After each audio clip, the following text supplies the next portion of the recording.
Pamay na lang po ng isang anak mula sa Isabela. Dahil sa kanyang prank, parang itinatakwil na siya ng kanyang ina. Tila na rage bait kasi ang nanay niya nang ibenta niya ang kanilang mga halaman sa kunwaring online live selling. Usuan na yan sa report ni Oscar Oida. Damen, tapuro gulay tisit si dain men. Kaya't kulang ila ako dito pasetas ni nang to conforme no. Ito si Mark, responsabling anak. Busy pa nga sa biglaang business venture, online live selling ng halaman. Nang biglang 10 pesos buy one take one tas adapay free na nga kastoy. lagot sa inay.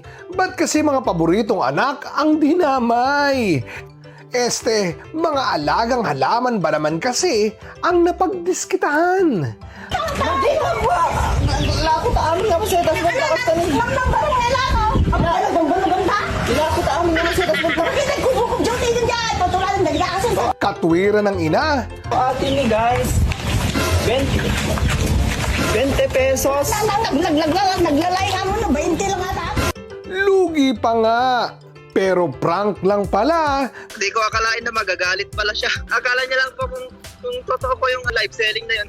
Dahil sa reaction ng certified halamam, relate tuloy ang mga plantito at plantita na napapahala kapag ang halaman ang binakikialaman. Ubra na? Lakot ang ardete masetas mong tao. Masidatay nga puro. Ang mauyong kansa. Oscar Oida, nagbabalita para sa GMA Integrated News.